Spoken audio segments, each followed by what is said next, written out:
хан. Ассалаумағалейкум байеке. Бізде мұнда ерігіп жүрген жоқпыз. Настанайын деген екенсің. Менің бергенімді місетіп басаң, оған да зар болады. Жоқ байеке. Ол не дегеніңіз? Осымен бала шағамды асырап отырмын. Біз де Құдайдың пендесіміз ғой. Әуелі Алла, одан соң сізге жалбарып сұраймын. Сенімен салғыласып тұратын уақытым жоқ. Теңдер арбаға. Жоқ байеке. Қам семіз. Сен біреудің ақсын жеймін деп қақалып қалып жүрме. Сен кімсің? Тіліңді суырып алайын ба? Ұстаңдар ананы.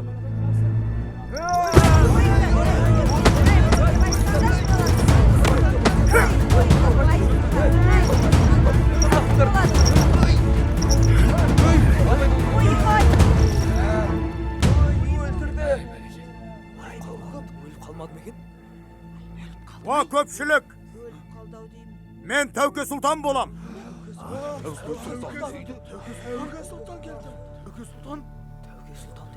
Алғымның алдында айтам. Енді осындай бейбастық ісің қайталанса, жазаға тартамын. Түсіндің бе? Рақымым ол Тәуке Сұлтан. Ғафу өте көр. Күнәһар пендеңді бір жолға кешіре көр. Тәуке Сұлтан. Қам көңіл болмаңыз, қария.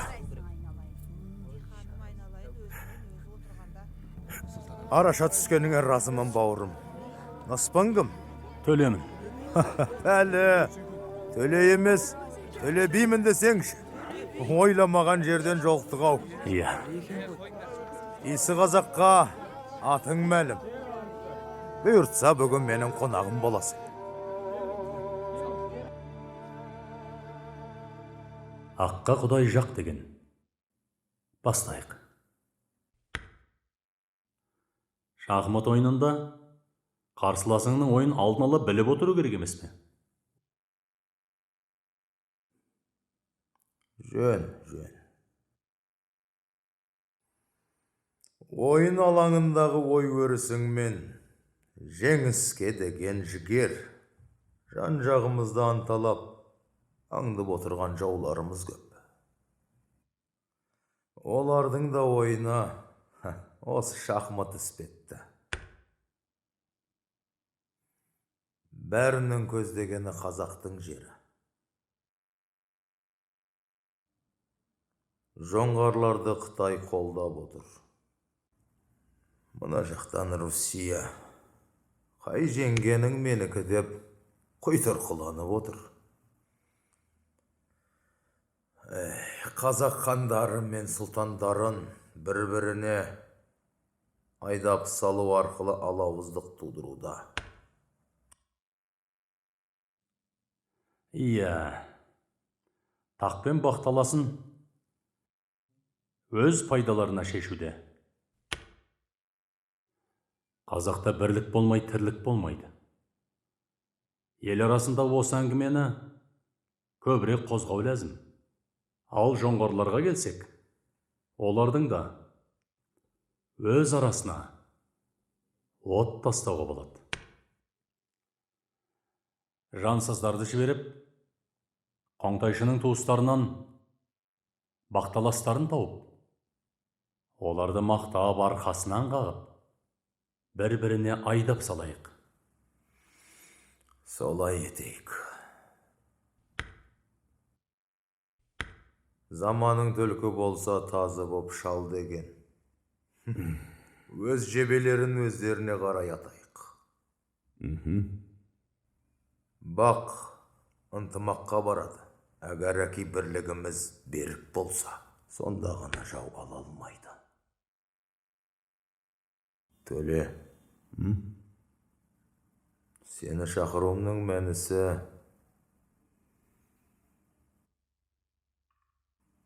менде мазасыз ой бар. Қайтсек қазақты айранда ұйтамыз. Қазір ел арасында даудамай көбейгендей. Қисынды сөзге тоқтау азайып барады. Алауыздық белең алған елдің ертеңі жоқ. Төле, осы жайт жанымды жай таптырар емес.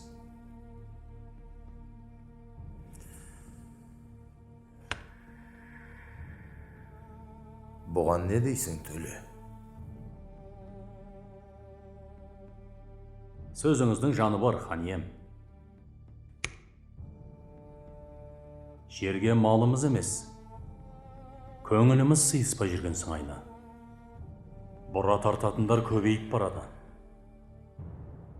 Өйткені заман озат, адам азат. Меніңше, қасым салған қасқа жол, есім салған ескі жол. Қазіргі жағдайға сай болмай қалғандай. Жарғымызды қайта жаңғыртсақ, бәлкім ұтармыз.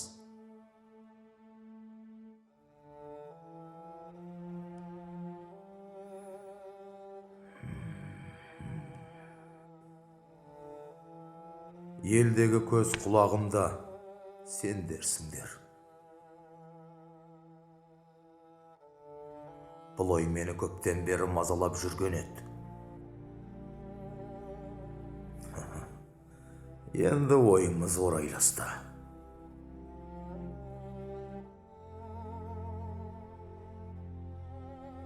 Шах.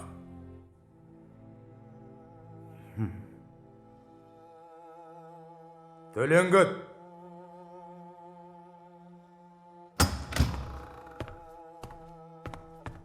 Я хан ием. Әлім Әйтеке би мен Қаракесек Қазбек биге елге төрелік айтқан игі жақсыларға ат шаптырыңдар. Билер кеңесін шақырамын. Болады, хан ием.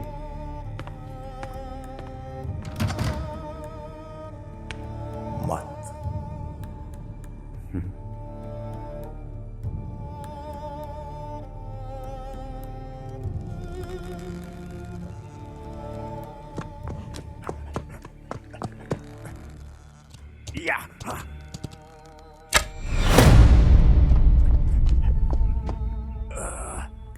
Ат тұста.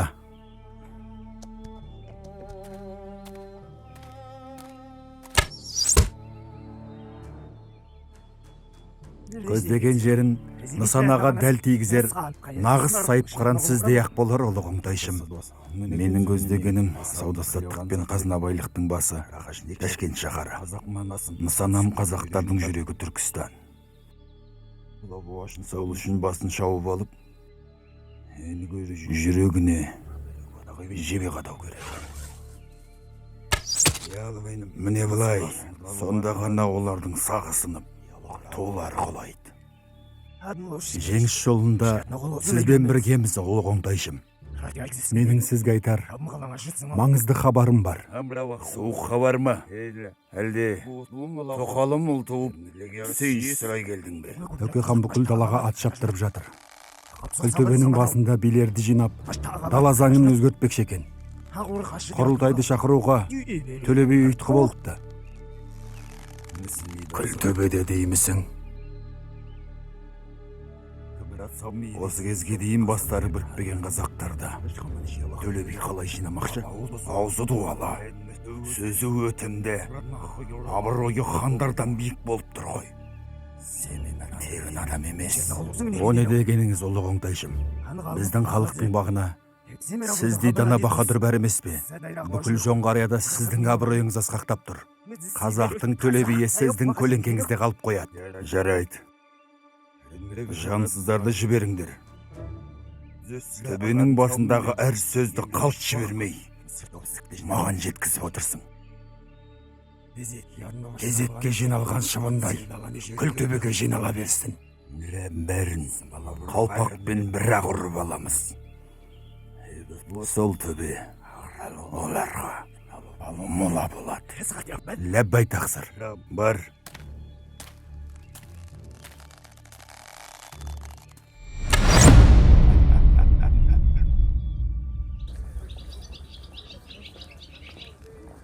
Түркістан шаһары маған ұнады. Өзіміз тағы бір келсек болады екен. Жарайды.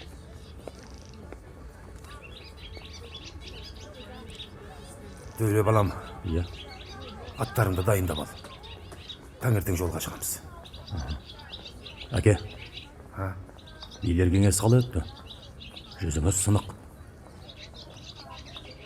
Елдің жаз жайлауымен қыстауын айқындадық. Жиналған біраз даулы түйіндерді тарқаттық. Ал жоңғарлардан хабар жетіпті. Олардың пиғылдары жақсы емес екен.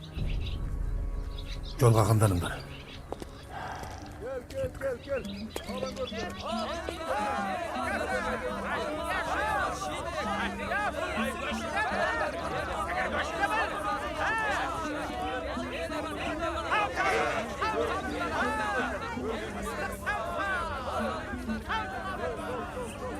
Сахар үлкен екен. Сайрамда бар сансыз бап деген осы. Соңғы кездері әнепкіл көрінбей жүрген. Әйтеуір, Боралдайдың бойындағы нағашыларыма барам деген. Үйленіп ота құрсам деп жүру, байқауымша. Ай балам, батаңды берейін, садақаңды беріп кет. Қазір ақса. Тәңір жарылқасын, жолдарың болсын. Әумин.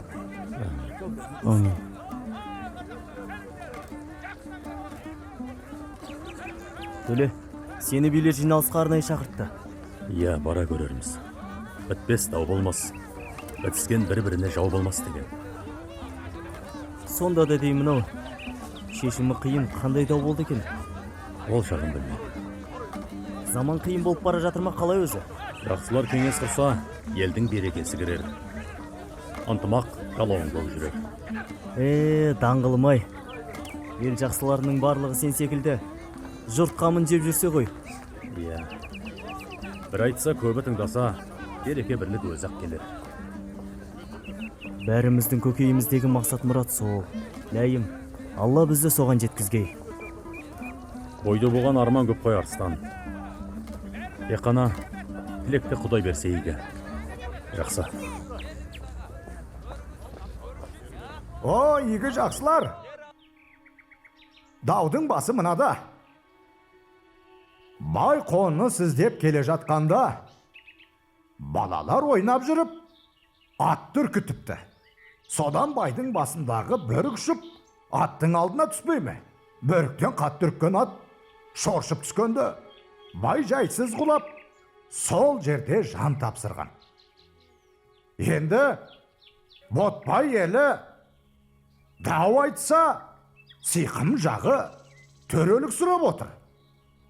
Билігін айта алмай, басымыз қатып отырған жайымыз бар. Сол үшін Төле би өзіңізді арнайы шақырттық. Төрелігін айтсын деп отырмыз. Төрелігін айтсын.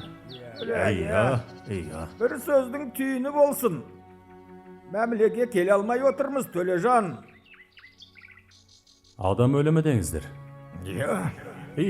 Жеті жарғы бойынша құнын төлесін.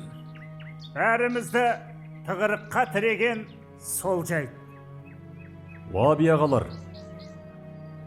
Жасың кіші демей, төрелікті маған бұрған екенсіздер. Бұл даудың төрелігі мынау болса керек. Қонысыз деген бай тентек. Өз жайлауы кемдік етті ме? Басынан ұшқан бөрік тентек. Баса кеуді ұмытып кетті ме? Бөріктен үрккен байтал тентек. Үстінде есі бар екен сезбеді ме? Байды қорқытқан бала тентек асаудың үркек боларын білмеді ме?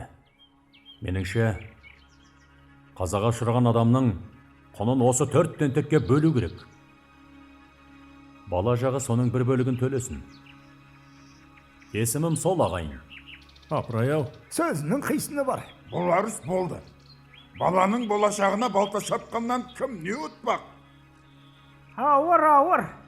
Әйтсе де Төле бидің бітімгерлігі көңілге қонады. Дау сұраған Ботбай, сен не айтасың?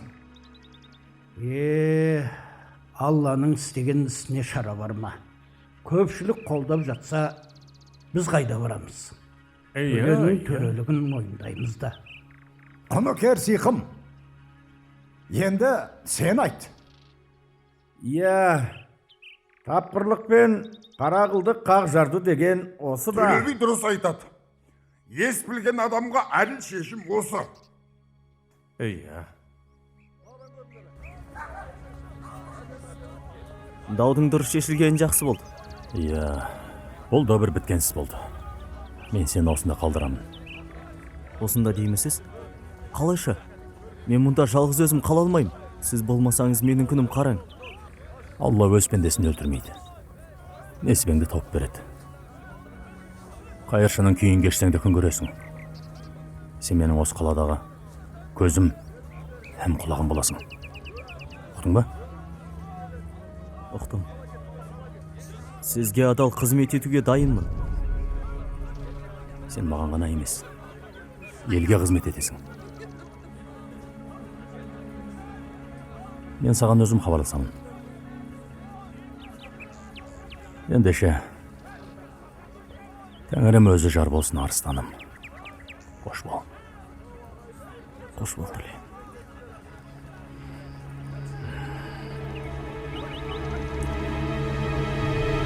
Амандықпен көріскенше.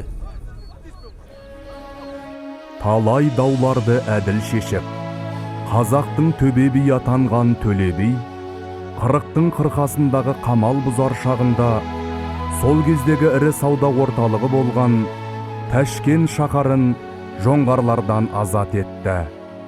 20 жылдан аса осы шаһардың хәкімі ретінде басқарған Төле бидің абыройы қазақ сұлтандарынан кем болмады. Сондықтан да хан ордасы Түркістанға жиі ат басын бұратын Төле би сұлтандармен кеңес құрып, ақылдасып отырды. Қытай, Русия мемлекеттерімен де саяси тиімді келіссөздер жүргізе білді. Алталаштың жұртынан құралған Тәшкеннің еңбекқор диқандарының бау-бақшасын сумен қамтамасыз ету үшін бос су қазан арығын қаздырған да Төле би болатын. Қазынаға түсетін салықты су төлемі есебінен шығарып отырған хакімге жергілікті халықта разы еді. Міне, Аллаға мыңда бір шүкір. Ташкент шаһары енді біздің құзырымызда. Үлкен шаһардың кілті қазақтың төбе биі өзіңде, Төле. Жоңғарлардан азат еткенімізге халықта дәні разы. Шаһар тұрғындарының саған деген қошеметі мен ілтипаты да ерекше. Бұл шаһар Алталаштың шоғырланған жері. Ірі сауда орталығы, берекелі жер. Мына жоңғар қоңтайшылар соны жақсы біледі. Олар ес жеп алған соң қаланы қайта алуға тырысады. О заманнан олардың көкей құрты осы. Енді оңай бере қоймаспыз. Қорғаныста күшейтіп, ләшкер санын көбейту ләзім. Сарбаздар қатарына өзбек, түркмен, татар, қырғыз ұлттарынан да алу керек. Жөн айтасың, әпкел. Шаһарды алуға қаншама қазақ сарбаздар шейіт болды. Тәшкенді билеуге құмбыл болып отырған төре сұлтандарымыз ертең ақ жетіп келері хақ. Бұған не дейсің? Бұны дегенің, Төле. Найзаның ұшы ақ білектің күшіменен қан төгіп, жеңіс туын тіккен кім екенін олар білмейді деймісің? Дәл қазір сен есімің елге белгілі. Төбе бисің. Қара халыққа қандардан гөрі сенің сөзің өтімді. Шаһар әмір сенсің, Төле. Оған ешкімнің де таласы жоқ. Олай болса, нар тәуекел. Алла ісімізді оңғарсын. Әмин. Әумин.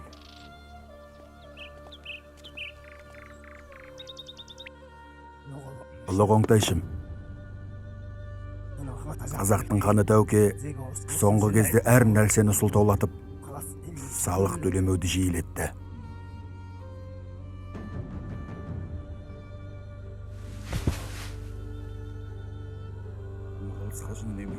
Тәуке менің жақсылығымды ұмытайын деген екен.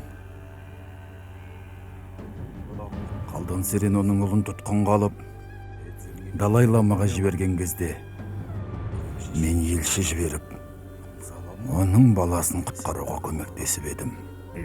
Бекер еткенсіз. Есіңізде болса, Тәуке ұлымен біз жіберген 500 адамды түгелімен қырып салған жоқ па? Өткен жылы күзде Орыстан жіберілген саудагерлеріңізде тонаған қазақтар.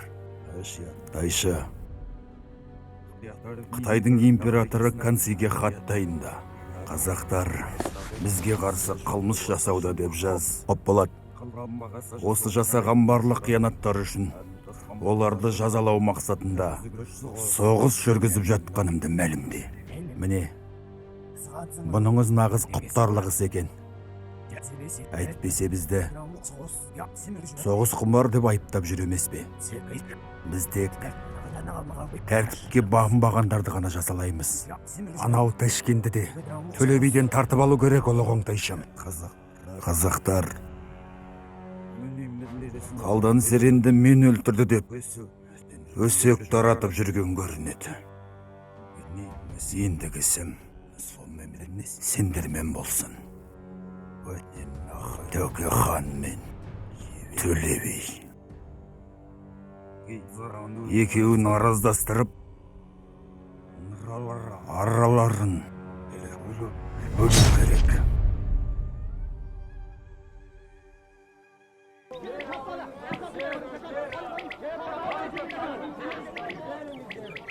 Төле, қарындасым қобдиш алып келші деп қиылып сұрап еді. Соны ала кетейік. Жарайды. Онда мен сені қолөнершілер қатарына апарайын. Мында жүр. Жүр. Ассалаумағалейкум. Уағалейкум ассалам.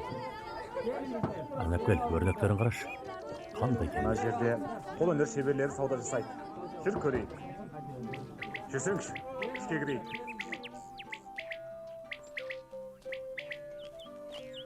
Жүр, жақындайық. Міне, қобдишада тұр екен. Көркем қыз. Келіңіз. Нарқы қанша? 18 tanga. 12'ye berіңіз. Bu Shuhrat usta yasagan buyum. 15 tangaga ola qoling. Келістік. Қалай Төле? Жақсы екен. Mirzam, siz nima olmoqchisiz? Munasarga o'zgacha ekan. Bu zirak qozoq yurtidan keltirilgan. Qallig'ingizga oling. Mumkin solay bo'lar. Бұның нарқы қанша? 23 tanga. 23? Ой, мынау ердің құны емес пе? Нарқын кемітіңіз. Сіз қазақтың Төле биіне сатқалы тұрсыз. Төле би og'asizmisiz? Әрине, Төле бидің дәл өзі. Siz haqingizda ko'p eshitganmiz, ammo sizni bunchalar yosh deb o'ylama berdim. Nosmangiz kim, suluq qiz? Ismim Serdanoy. Men bo'lashakay dalg'im keladi. Qallig'ingiz xursand bo'ladigan bo'ldi. Onu ko'rarmiz. Endisha, ko'rishguncha Serdanoy. Kelib turinglar, ko'rishganimdan mamnunman. Soncha qimmat qo'y, nega alding?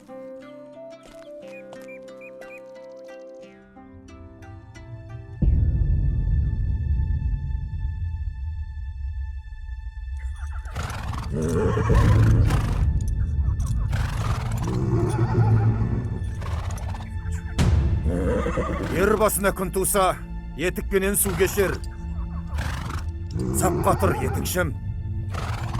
Қызым қолына қару алып жауға шапқанда, мен қалай қарап тұрмақпын. Қолыма қылышымды алып, жоңғарларда кеткен кегімді қайтаруға келдім. Бәрекелді. Ел қорғау, ерлердің ісі емес пе? Дегенмен, қызыңның қайсарлығы ұлға бергісіз екен.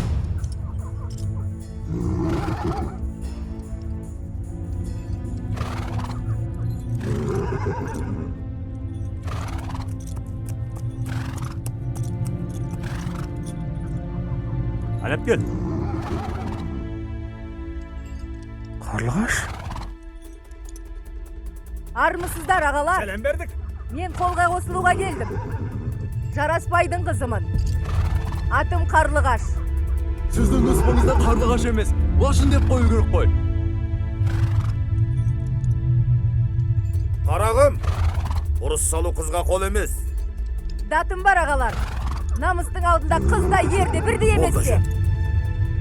Ендеше, жасаққа қосыла қой.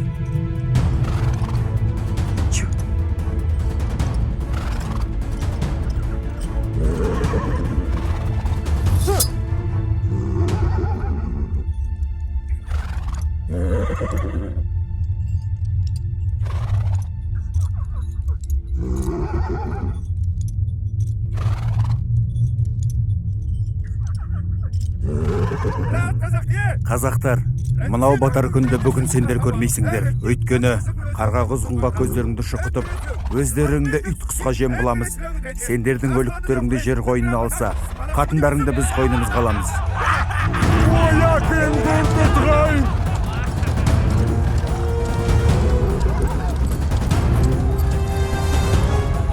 Бұл кім өзі? Сәргелі Жабай батыр ол. Шабалға!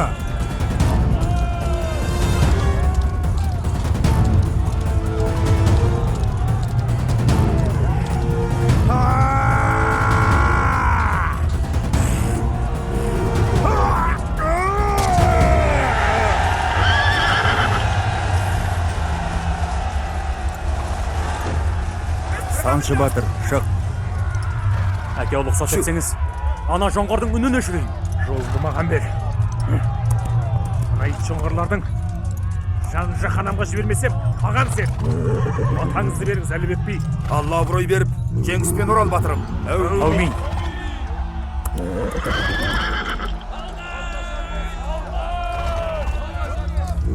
Ей, жоңғарлар! О дүниені көргісі келетін қайсысың бар? Жұмақ па? Қозаққа оны тәңірдің өз шешер. Келіңдер!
Жауыңды жер жастандырып қайт.